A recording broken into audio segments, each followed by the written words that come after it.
Bem-vindo de volta. Hoje estamos acompanhados por Theodore Postol, professor de Ciência, Tecnologia e Política de Segurança Nacional no MIT. Ele é especialista em sistemas de entrega de armas nucleares, mísseis e defesa antimísseis, e já trabalhou como assessor no Pentágono. Muito obrigado por voltar ao programa. Conversamos depois que os Estados Unidos e Israel lançaram seu primeiro ataque surpresa contra o Irã, em junho de 2025. Naquela ocasião, você mencionou que os iranianos provavelmente têm material nuclear suficiente para construir pelo menos 10 armas nucleares, e que já são um estado no limiar nuclear. Então, quase parece tolice, como você argumentou na época, não desenvolver um dissuasor nuclear, considerando que os Estados Unidos e Israel voltarão.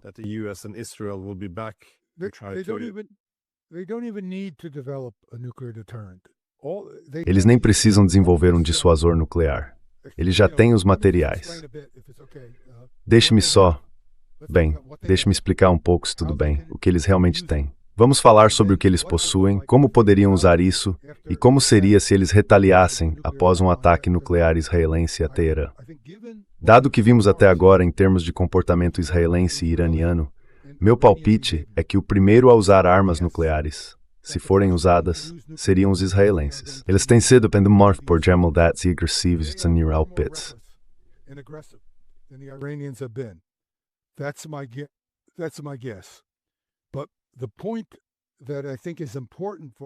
O ponto que considero importante para o seu público entender, e espero que haja muitos israelenses ouvindo, é que um ataque nuclear israelense ao Irã pode ser retaliado. Os iranianos seriam capazes de fazê-lo, mesmo que ainda não tenham construído armas nucleares, porque o tempo entre decidir seguir em frente e realmente construí-las é muito curto.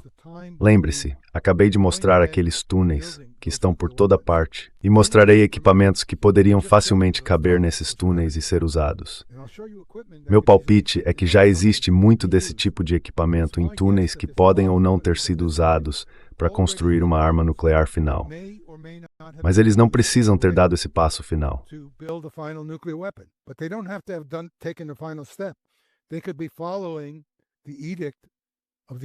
Eles poderiam estar seguindo o edito do Ayatollah Khomeini de que não deveriam construir armas nucleares e apenas manter esse equipamento parado. Mas o edito também diz que se o Irã for atacado e sua existência estiver em dúvida, sob ameaça, então seria justificado, de acordo com esse edito, usar armas nucleares. Então eles estão em uma posição, se tem esse equipamento, e eles o têm. Posso tomar 1 ou 2 minutos? E então direi o que eles podem fazer. Quais seriam as consequências disso? Isso também é importante. Certo. Então, por que alguém deveria entender que os iranianos quase certamente têm a capacidade de construir armas nucleares?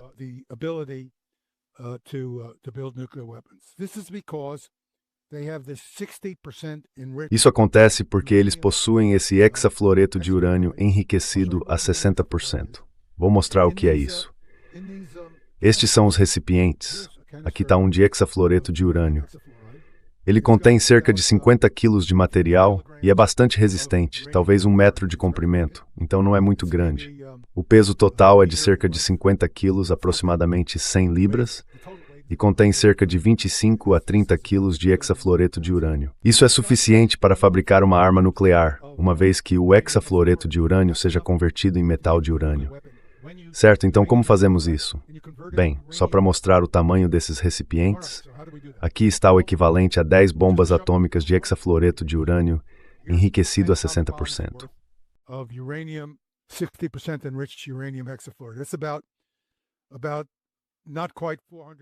É algo em torno de, não exatamente 400 quilos. Eles têm 408 quilos, então, na verdade, tem 11. Se você fizer uma conta mais cuidadosa, eles podem fabricar 11 bombas atômicas com esse material.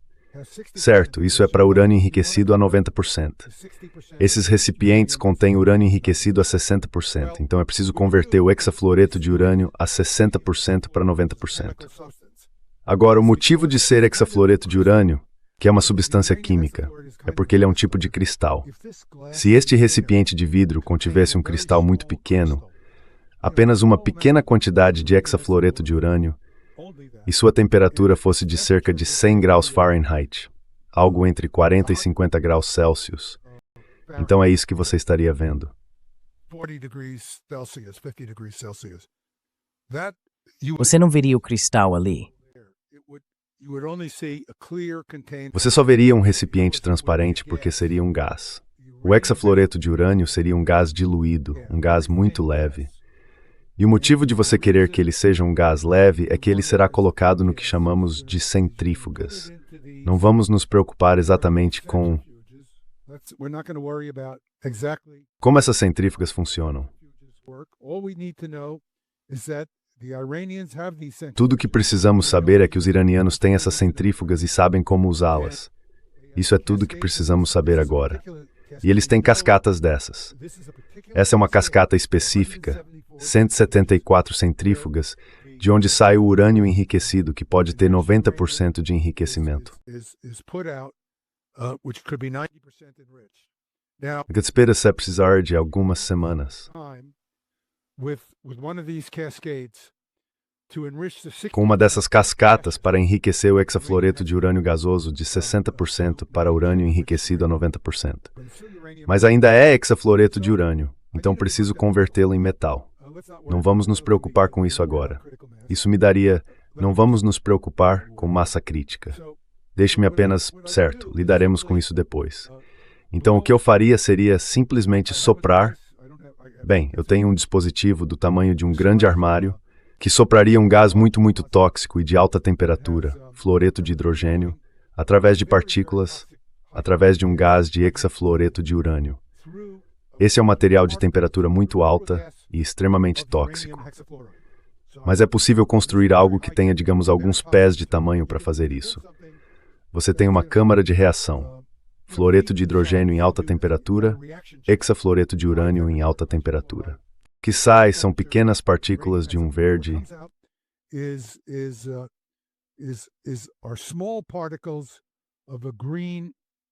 material chamado tetrafluoreto de urânio, e esse material verde pode ser facilmente separado com o que se chama de separador ciclônico, de modo que todas as partículas se precipitam.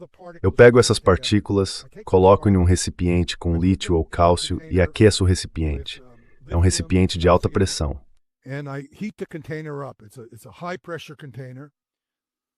Det som que commissionen that's the time heat. Eu atinjo uma temperatura muito alta, então isso é uma pressão muito alta, mas sabe, eu posso deixá-lo aqui na minha mesa. Obviamente haveria um pouco de vácuo, mas não é algo que exija uma grande instalação. E então o que acontece é que o urânio metálico precipita. Ele é mais pesado que o cloreto de magnésio ou o cloreto de cálcio. E aí você tem isso, um lingote de urânio enriquecido a 90%. And you have this is an ingot of uranium, 90% enriched uranium. Isso é totalmente viável e túnel. Alguns poucos centenas de metros quadrados de espaço são tudo o que você precisa. Apenas alguns poucos centenas de metros quadrados. Não é uma operação grande, é claro que você precisa de defletores, mas esse é o tipo de equipamento que os iranianos já possuem. Depois você faz a usinagem. Agora, para construir uma arma nuclear, tudo o que você precisa fazer é montá-la. Este é um projeto esquemático.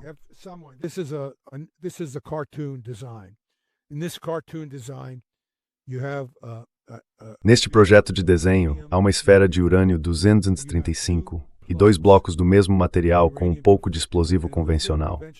É muito fácil de montar. Os explosivos convencionais fazem com que essas duas partes se unam. Não está em escala, mas isso não importa. A ideia é que elas se juntem formando essa esfera, criando uma massa crítica. Tem alguns materiais como berílio e plutônio que geram nêutrons, e isso faz o dispositivo entrar em reação nuclear, produzindo um rendimento de cerca de 15 quilotons. Não preciso testar isso. Repito, não preciso testar essa arma. Essa arma nunca precisa ser testada antes de ser usada. Assim, posso ter 10 ou 11 armas não testadas que posso entregar com total confiança de que funcionarão. Posso testar o dispositivo com urânio empobrecido apenas para garantir que o processo de montagem funcione. with depleted uranium to make sure that the assembly process works. Sabe, então eu faço alguns. And then once I have the device, I just assemble it with uranium. Então, quando eu tiver o dispositivo, é só montá-lo com urânio enriquecido a 90%. Nenhum problema. Os Estados Unidos fizeram isso em Hiroshima. Nós nunca testamos a bomba de Hiroshima. Não nos preocupamos com isso. A bomba que foi testada foi a de Nagasaki, que era feita de plutônio. As razões pelas quais é preciso testar o plutônio, isso é outra história. Não preciso entrar nesse assunto agora. Muito bem, então vamos recuar um pouco e dizer, certo, eu tenho onde essas armas construí-las. Posso construí-las poucas semanas. Within weeks. In fact, I can potentially build them Na verdade, eu provavelmente poderia construí-las em menos de uma semana, porque talvez eu tenha múltiplas cascatas de centrífugas. Uma dessas cascatas poderia levar 4 ou 5 semanas para enriquecer urânio hexafluoreto a 60% até atingir 90%. Mas se eu tiver 2 ou 3 cascatas, posso fazer isso em apenas algumas semanas. Não há razão para pensar que eles não tenham várias dessas cascatas. Quero dizer, eles vêm construindo milhares de centrífugas. Nós não sabemos quantas eles esconderam. Nem tudo estava necessariamente em Isfahan ou Fordo. Sabe, a gente de várias meninas não fez.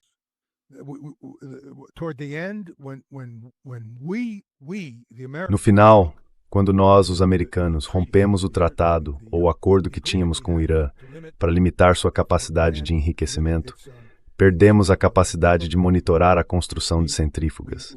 Eles disseram, certo, se vocês estão acabando com o acordo, não vamos mais deixar vocês verem. Por muito tempo, eles nos permitiram observar o urânio enriquecido a 60%, que começaram a produzir depois que Donald Trump rompeu o acordo. E, aliás, Joe Biden também não deve sair ileso disso, porque Trump rompeu o acordo, Biden se tornou presidente e não o restabeleceu imediatamente.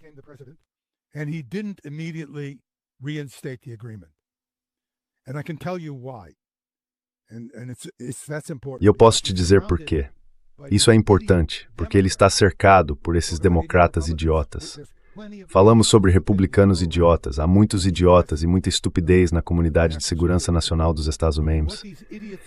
E o que esses idiotas estavam dizendo era, agora estamos em posição de extrair mais concessões dos iranianos, então não vamos devolver o tratado a eles. Bem, não preciso te dizer, você é uma pessoa mais estudada nesses assuntos, que quando se chega a um acordo, cumpre-se os termos do acordo, não se começa a renegociar de novo. E Biden merece uma grande parte do crédito negativo por esse acordo.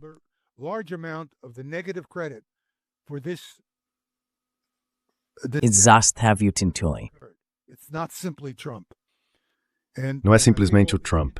E eu acho que todas essas entrevistas em que você vê o Jake Sullivan lá e ele diz, você sabe, o Trump fez isso. Bem, deixa-me te dizer, o Jake Sullivan fez parte disso. E esses caras não deveriam poder sair impunes do que fizeram. O pessoal do Biden é tão responsável quanto por esse desastre que estamos enfrentando agora. Enfim, desculpe por isso, vou descer do meu banquinho agora.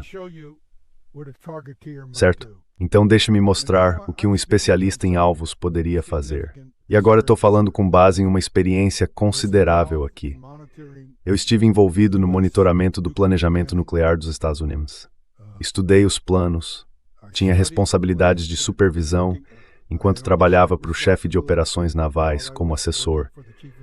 Então eu sabia como estávamos usando nossas forças nucleares. Não era algum briefing que o Jake Sullivan recebe, em que ele vê todas aquelas figurinhas de como fazemos isso ou aquilo.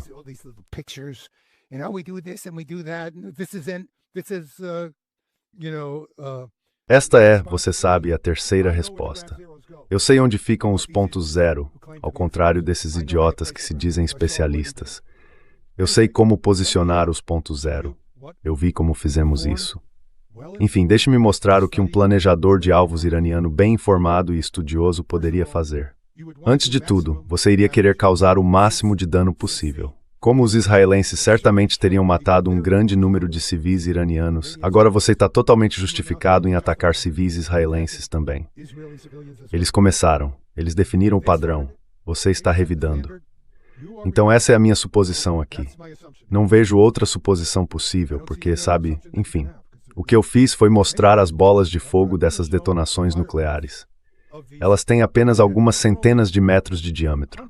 Essa aqui tem um raio de alguns quilômetros, 1,5 quilômetro ou 2. Então, essas têm centenas de metros de diâmetro. Dentro de bola de fogo, Rimar Hanugra detona.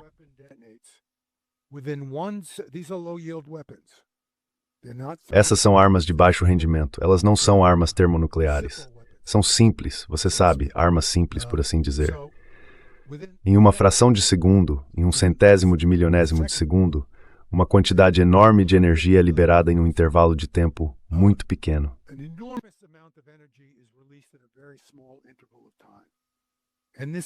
Essa pequenis pre-worst for bro. Wormit stihim stember step with mass quente material.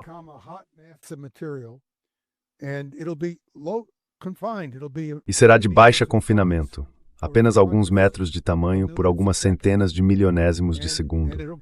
Alcançará dezenas de milhões de graus de temperatura, não centenas de milhões. Se fosse uma arma termonuclear, seria mais quente, mas dezenas de milhões de graus já é quente o suficiente. O que acontece é que ela emite raios X, que são absorvidos pelo ar ao redor, e esse ar se torna superaquecido a talvez 1 milhão de graus. Ele esfria rapidamente de cerca de 10 milhões de graus para 1 milhão de graus, e a bola de fogo pode ter 9, 12, 15 ou até 30 metros de diâmetro, porque inicialmente se propaga para fora à velocidade da luz.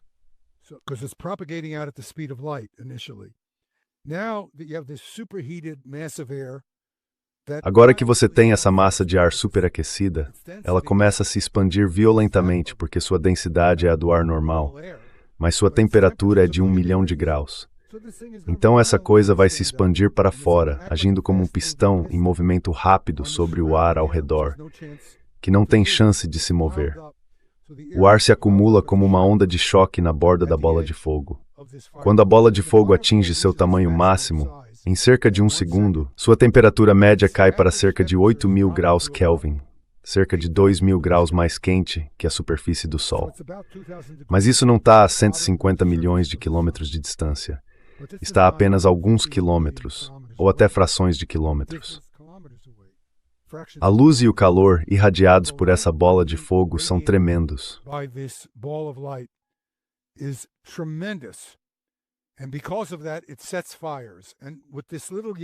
E por causa disso ele provoca incêndios. E o que essas pequenas linhas amarelas mostram é aproximadamente a área em que os incêndios serão iniciados.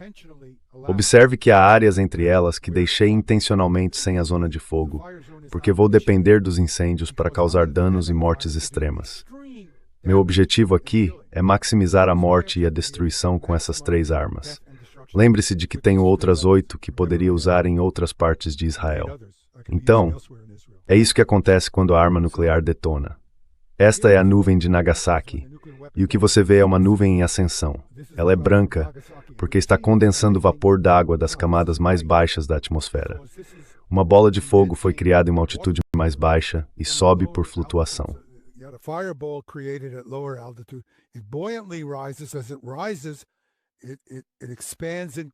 À medida que sobe, ele se expande e esfria. Quando se expande e esfria, formam-se gotículas de água, então ele se torna como uma nuvem. Claro, é muito radioativo, tremendamente radioativo. E olha aqui embaixo, você vê a coluna de ar quente subindo por flutuação. Isso é apenas flutuabilidade, apenas o princípio de Arquimedes. Isso cria um fluxo de ar, e você pode ver que a área em chamas violentas abaixo, que está produzindo fuligem, alimenta esse caule. Há incêndios intensos queimando no solo abaixo. O mesmo acontece aqui. Esta é a bomba de Hiroshima. A mesma coisa, veja. Isso não é algo único. A ideia de que tempestades de fogo são exclusivas de Nagasaki ou Hiroshima é um absurdo. Isso é assunto para o Bulletin of the Atomic Scientists discutir com seu pessoal não especializado.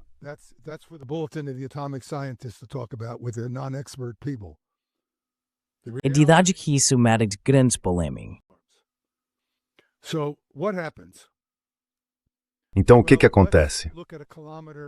Bem, vamos observar a uma distância de cerca de 1 quilômetro, talvez um pouco mais de 1 quilômetro, digamos 1,25 km ou algo assim. Em 1/10 de segundo, se você tiver uma estrutura, esta é uma estrutura de madeira, e diferentes estruturas reagem de maneiras diferentes, você veria a luz intensa da bola de fogo crescendo. Isso ocorre em 0,1 segundo, porque a bola de fogo está muito quente, mas ainda não atingiu seu tamanho máximo quando está mais brilhante. Ela fica mais brilhante cerca de 1 segundo após a detonação. É claro que ela é gerada e a onda de choque se separa, mas a onda de choque ainda não alcançou cerca de 1 quilômetro de distância.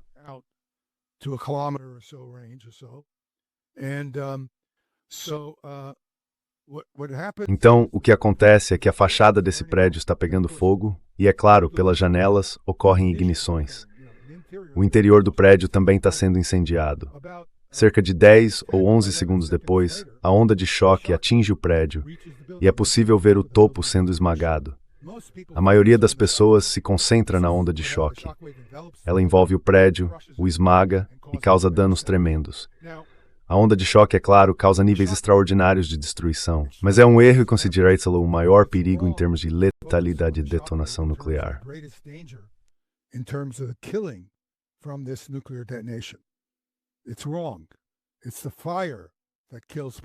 Está errado. É o fogo que mata as pessoas. E o fogo é gerado pela combustão de material. Aqui está um incêndio ocorrido em Hamburgo em 1943. Esse fogo está queimando. Esta foto provavelmente foi tirada cerca de 40 ou 45 minutos após o início do ataque. Esses incêndios foram provocados por armas incendiárias, não por uma arma nuclear, mas isso não importa. O fogo de que falarei a seguir é iniciado por uma arma nuclear, mas ele queima como qualquer outro incêndio de grande proporção. No entanto, um incêndio de grande área é diferente, em sua natureza, dos pequenos incêndios aos quais você está acostumado a ver. A fenomenologia é a mesma, apenas uma diferente.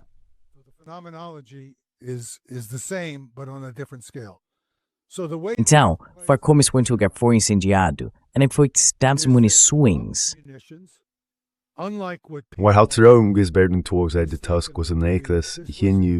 Não foi um incêndio em massa.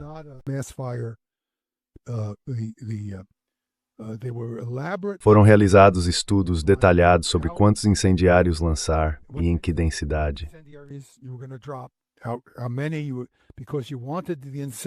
Porque você queria que os incendiários caíssem entre as barreiras naturais contra o fogo.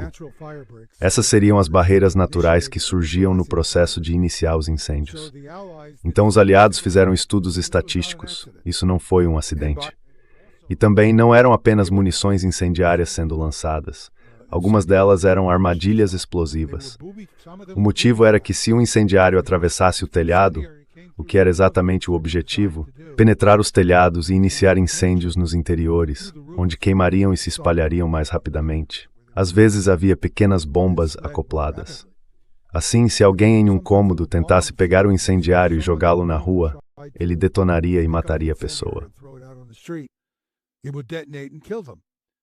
So this was very deeply and carefully thought out. Então isso foi pensado de forma muito profunda e cuidadosa. Assim como esse ataque nuclear de que estou falando, foi pensado de forma profunda e cuidadosa. Espalhe as detonações o suficiente para que nem toda a área pegue fogo de imediato. É a morte pela análise cuidadosa. O que acontece então é que os incêndios são mais intensos nas proximidades de onde estava a bola de fogo. Nas bordas, os incêndios são muito menos intensos, mas são iniciados. São, sabe, incêndios, suas cortinas estão pegando fogo. Nem tudo no seu apartamento está pegando fogo, mas as cortinas estão.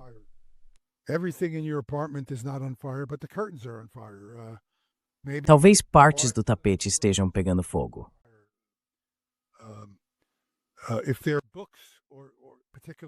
Se houver livros, ou especialmente se você tiver uma escrivaninha com papéis sobre ela, os papéis estão pegando fogo. Você não está tentando apagar esses incêndios. Uma onda de choque acabou de passar. Isso causou danos internos suficientes, estilhaçando janelas, derrubando paredes internas. Quero dizer, não as paredes externas, mas você está muito abalado. Membros da família possivelmente estão feridos, ou provavelmente feridos. Alguns estão queimados, porque a bola de fogo é brilhante o bastante para queimar a pele deles. Você não está preocupado em apagar esses incêndios, está preocupado em sair para a rua, longe desse nível horrível de destruição dentro da sua casa.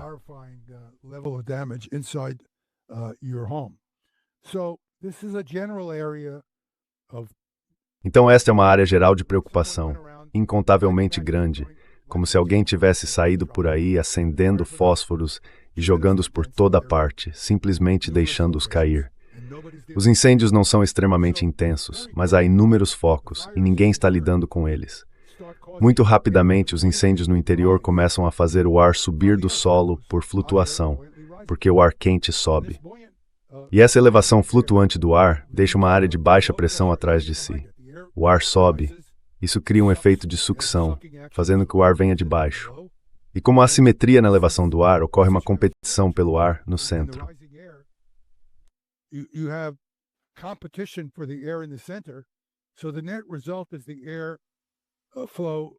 Então o resultado final é que o fluxo de ar tende a se mover para dentro. E o que acontece é que o fogo acaba se espalhando por toda a área, porque o ar que sobe por flutuação acaba incendiando tudo.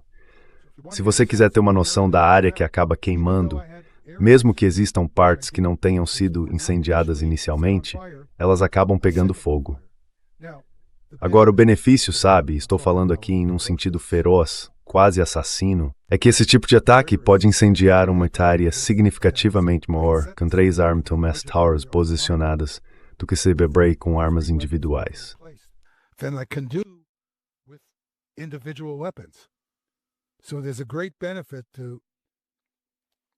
Portanto, há uma grande vantagem em separar as armas, e eu tenho a precisão necessária para entregá-las dessa forma.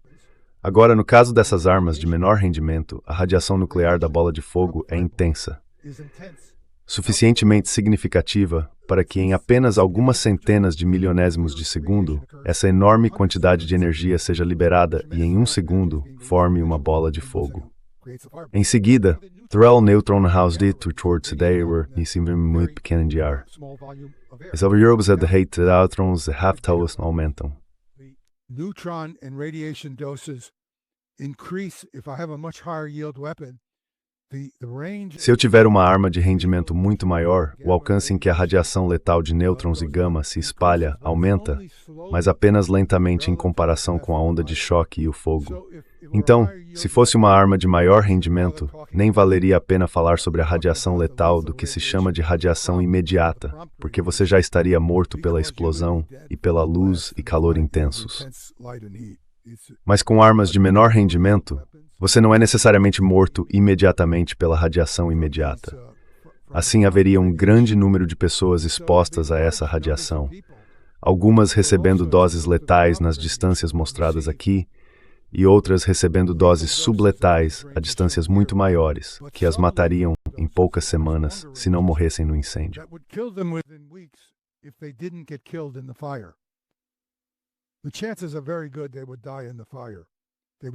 As chances eram muito grandes de que eles morreriam no incêndio. Eles não conseguiriam escapar. Mas, se por algum motivo conseguissem sair da zona de fogo, morreriam semanas depois por exposição à radiação. E para piorar ainda mais, isto mostra Hiroshima e a escala aqui está em quilômetros, havia uma área de chuva intensa que era radioativa. O que acontece é que a fumaça criada pela combustão incompleta dos materiais em chamas forma pontos de nucleação para a condensação da água. Quando a água condensa, outras substâncias também se condensam com ela. Sulfeto de hidrogênio, que é outro subproduto do fogo, e óxidos de nitrogênio. Essas são substâncias tóxicas. Nitrous oxides, these are poisonous materials. Cyanide, carbon... Cianeto, você sabe, monóxido de carbono, todas essas coisas realmente perigosas. E essa poeira, ou melhor, essas partículas carbonáceas, podem entrar nos seus pulmões. Elas podem transportar de forma muito eficiente materiais radioativos, assim como substâncias tóxicas para o seu corpo. Então, se olharmos para onde essa chuva radioativa caiu, ou poderia cair, aqui está uma região, assumindo uma certa direção do vento, onde a chuva radioativa de uma detonação poderia atingir. Isso dependeria do clima. Se o vento estivesse soprando em direção ao Mediterrâneo, a chuva radioativa iria para lá. Mas se o vento estivesse soprando para o interior, poderia ser pior.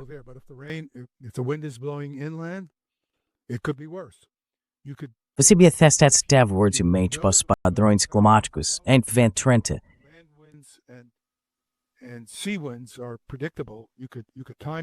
E os ventos marítimos são previsíveis. Você poderia programar seu ataque para garantir que os ventos do mar levem a chuva radioativa para o interior. Quero dizer, se você está no negócio de espalhar morte e destruição porque seu povo foi morto, eu não duvidaria disso.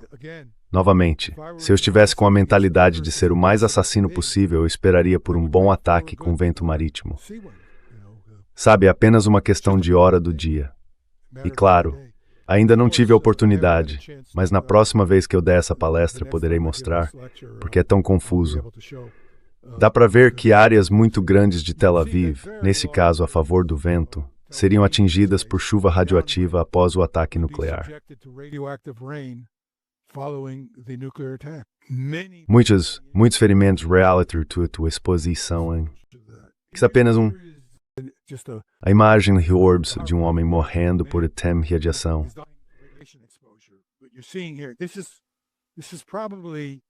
O que você está vendo aqui provavelmente é algumas semanas depois de ter sido exposto. Ele recebeu uma dose letal, embora não imediatamente letal, de radiação. O que acontece é que as células do seu sangue responsáveis pela gula desaparecem.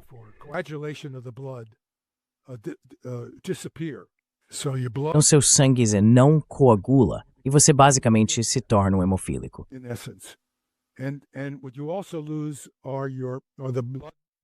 E o que você também perde são os componentes do sangue responsáveis por combater infecções.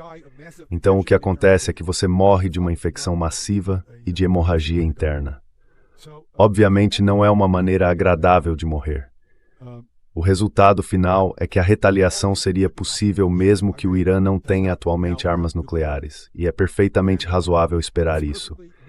A mensagem, eu acho, é importante para as pessoas entenderem. E estou falando sobre a liderança política israelense, e talvez mais importante, a liderança política israelense, mas depois em oportunidades, youth.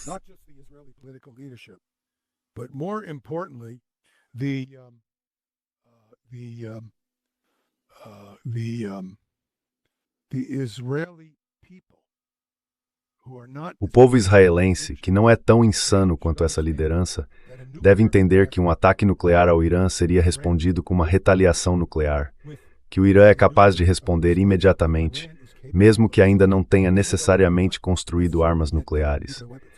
Eles têm os meios para isso. E ser destruído 2 ou 3 semanas depois não é diferente, no fim das contas, de uma resposta imediata. Então não façam isso. Não usem armas nucleares contra o Irã, porque haverá morte e destruição em uma escala de milhões de pessoas de todos os lados. Seria horrendo. E apenas para dar uma noção da ferocidade desses incêndios, deixe-me continuar por mais alguns minutos para que você tenha uma ideia.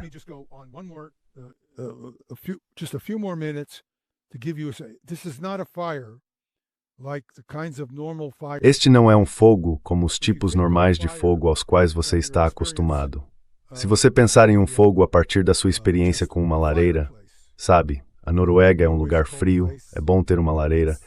Você se senta ao redor do fogo, geralmente há uma corrente de ar frio entrando pela lareira. O ar quente sobe pela chaminé e todos ficam confortavelmente aquecidos. Bem, se você tiver uma área de solo em chamas, e essa área pode ter dezenas de quilômetros quadrados queimando, os prédios também estarão pegando fogo. Então, trata-se de uma fina camada, na verdade, uma fina camada de material em combustão. Ela está ampliada nesse diagrama, mas essa fina camada é muito quente. Na verdade, a temperatura média do ar nessa camada fina ultrapassará o ponto de ebulição da água.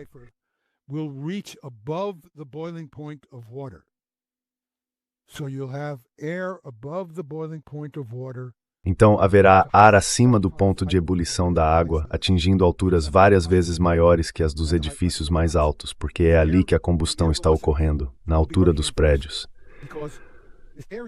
As velocidades do ar serão de força de furacão, porque essa área ascendente, esse volume de ar, é incrivelmente grande.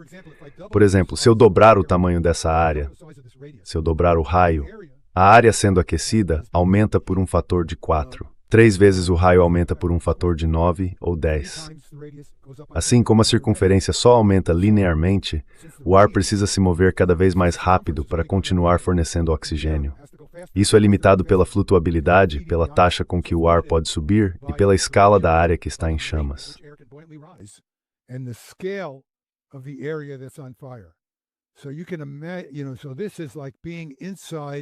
Então, é como estar dentro disso.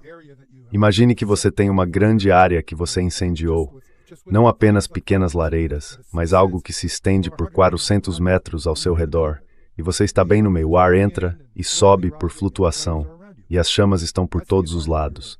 Esse é o ambiente em que você está. Então surgem essas correntes incríveis, ventos macroscópicos que se estendem por quilômetros, com velocidades enormes, de centenas de quilômetros por hora, alimentando o fogo. Este é um fogo de acho várias dezenas de centímetros. Aqui está um exemplo. Em frações de 1 quilômetro, um incêndio real mostra o mesmo comportamento. Sabemos como isso acontece. Aqui está um exemplo de um experimento feito com velas sobre uma tábua. Dá para ver como o fogo foi inicialmente aceso em forma de anel.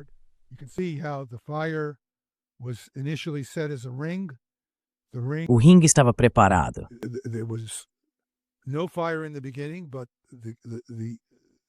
Não havia fogo no começo, mas não havia lugar para o ar entrar. Então o ar começou a se mover para dentro, e todo o conjunto de velas pegou fogo. Isso mostra o tipo de vento violento que se forma, tornados gerados a partir de ventos do solo. Os tornados não se formam por turbulência no céu. Eles vêm do aquecimento diferencial no solo. Há uma área queimando mais intensamente do que outra, então ela sobe e se expande de forma mais violenta. Surge um movimento de rotação, como o que chamam de redemoinho de poeira, mas com ventos incrivelmente fortes, novamente, de 100 a 200 km por hora. As temperaturas, é claro, estão acima do ponto de ebulição da água. E o que acontece é que quando as pessoas tentam fugir e estão nas ruas, você tem um fenômeno como este, é? Eles simplesmente são queimados vivos pelos ventos de alta temperatura. E se estiverem em abrigos, o que acontece é que os abrigos ficam extremamente quentes. Então você está em um abrigo, está em Tel Aviv, desceu para ele. Para uma fração significativa das pessoas, se os abrigos forem fortes o suficiente, elas não morrem com a explosão, mas há um incêndio furioso acima delas. Esse incêndio vai continuar por 5, 6, 7, 8 horas. Tudo que for combustível vai queimar, queimando intensamente. Porque assim como quando se usa um fole para aquecer o carvão, e ele queima de forma mais violenta, é isso que está acontecendo com esses ventos que chegam.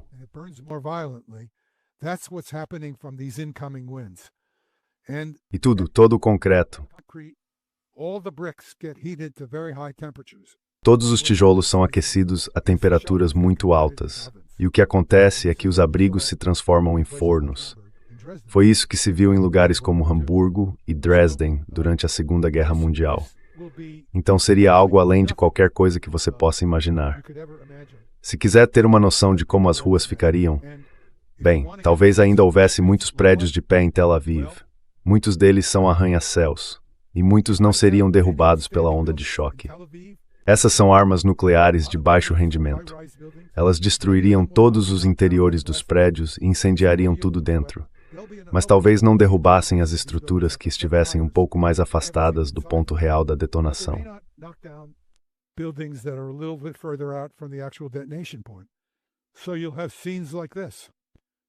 Então você verá cenas como esta, e esta é uma cena de Hamburgo. Esses eram caminhões de bombeiros que foram abandonados. As ruas estavam tão quentes que o asfalto derreteu. Esses bombeiros escaparam porque estavam na beira da zona de fogo. Eles conseguiram sair deitando-se ao lado dos meios-fios e se arrastando para longe porque os ventos eram muito fortes. Quando os ventos começaram, eles perceberam que precisavam fugir, e o ar quente ainda não havia se formado, já que os incêndios não estavam queimando em todos os lugares. Caso contrário, teriam sido mortos, incinerados pelo fogo. Este é um exemplo de como as ruas ficaram. É possível ver que estavam cobertas de destroços porque os prédios estavam desabando. So the fact that they were not knocked down. Então, o fato de que eles não foram derrubados ainda assim resultou em um dano tremendo. Aqui está Nagasaki antes do bombardeio atômico. As distâncias aqui são pequenas, cerca de 1 quilômetro de um ponto a outro, talvez menos. O que é bom nessa foto é que ela oferece detalhes suficientes. Uma foto tirada de longe não mostraria isso. E aqui está como ficou depois. Você está vendo talvez 2 ou 3 quilômetros quadrados de um total de 25 ou 30, todos os quais teriam a mesma aparência. Esse é o nível de destruição que se veria numa cidade moderna. Então qualquer pessoa que pense, qualquer líder político israelense ou membro das Forças Armadas, eu quero que os líderes militares vejam isso também e tenham consciência disso. I want the military leaders to see this too and be aware of it. Because I want the guy who gets told. Porque eu quero que o cara a quem Netanyahu ordenar lançar armas nucleares contra o Irã diga: não, senhor, eu não vou fazer algo que leve à destruição de Israel. É isso que eu quero que os membros do Mossad, a Força Aérea Israelense e as tropas terrestres israelenses saibam. Quero que eles entendam isso. Quero que todos em Israel percebam que é isso que aconteceria se atacassem o Irã, porque eles seriam capazes de montar armas nucleares e responder. Vocês não sairão impunes, e o resultado será a morte de milhões de pessoas, a mais do que as que já morreram por causa do seu ataque. Essa é a mensagem que quero transmitir nesta discussão. That's the message I want to send in this discussion. Sim, é uma possibilidade bem sombria, mas também é assustador que estejamos realmente indo nessa direção. Acho que as pessoas precisam saber disso.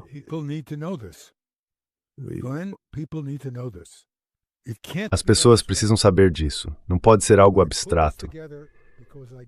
Eu preparei isso porque não queria que fosse abstrato. Alguns milhões de pessoas morreram. Isso é uma abstração. Quero que vejam como é um corpo na rua, alguém que tentou escapar, como é o cadáver ressecado de uma pessoa dentro de um abrigo. Quero que vejam isso porque é a única forma de se tornar real. E acho que a única maneira de diminuir as chances de algo catastrófico como isso acontecer é se as pessoas tiverem uma compreensão visceral, uma compreensão real do que aconteceria. É por isso que preparei esta palestra. E qualquer outra pessoa que quiser ouvi-la, é só me avisar. Eu a apresentarei em qualquer lugar.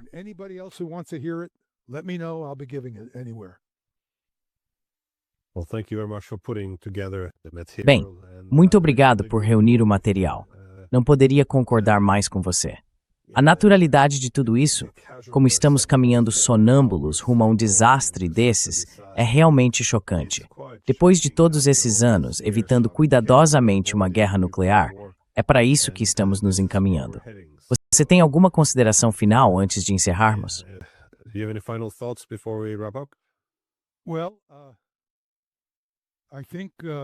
Bem, acho que a situação é séria. Acho que a guerra, do ponto de vista dos israelenses e dos americanos, já está perdida. Isso não significa que Israel precise deixar de existir como Estado. Israel pode sobreviver como Estado, mas precisa adotar uma atitude diferente em relação ao Irã. Os israelenses precisam dizer: temos que viver e deixar viver. Não precisamos concordar com o sistema de governo iraniano. Não precisamos gostar deles. Não precisamos amá-los. Mas precisamos respeitar o direito deles de existir como uma grande nação. E a menos que cheguemos a esse entendimento e os façamos compreender que falamos sério, não vamos tentar outro ataque surpresa. We're not going to turn again. We're not going to try another sneak attack. We're not going to make believe we're negotiating. Não vamos fingir que estamos negociando e depois atacá-los como fizemos com o Hezbollah no Catar ou como fizemos em 28 de fevereiro. Não podemos continuar assim. Precisamos estabelecer credibilidade como um Estado negociador que age de acordo com as regras diplomáticas que existem desde que Ivan, o Terrível, foi finalmente superado pela civilização e pela diplomacia. Não dá para continuar agindo dessa forma. Vocês não são o povo escolhido que pensam ser. Vocês são um povo com uma grande cultura e grandes realizações.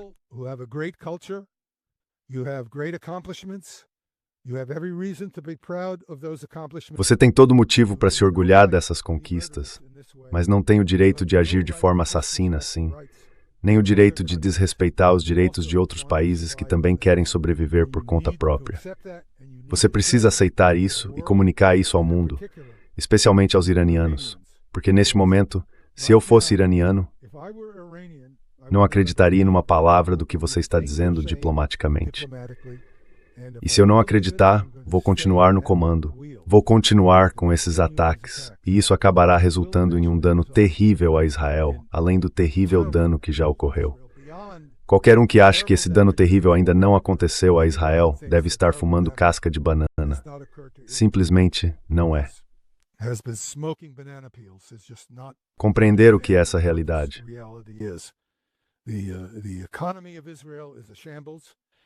A economia de Israel está em frangalhos.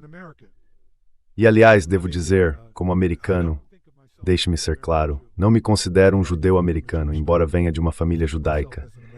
Eu me considero simplesmente um americano. Mas posso afirmar como americano que os americanos de saco cheio de Israel.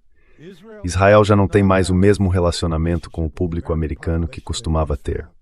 Converso o tempo todo com americanos que dizem: não vou para a guerra para defender aqueles israelenses, e não vou ser arrastado por uma guerra para defendê-los. Então, os israelenses que acham que vão continuar se beneficiando disso, é melhor pensarem duas vezes, porque a população americana está repensando.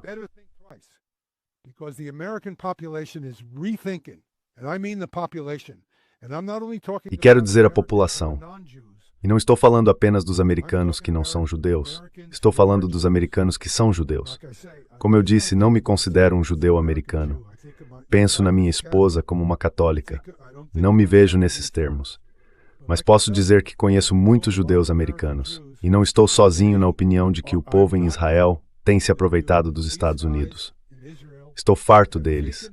E muitos outros americanos também estão. É melhor eles pensarem nisso, porque tem uma economia que precisam reconstruir. E a quantidade de ajuda que talvez esperem receber, dificilmente será a mesma que vinham recebendo no passado. Essa é a minha expectativa.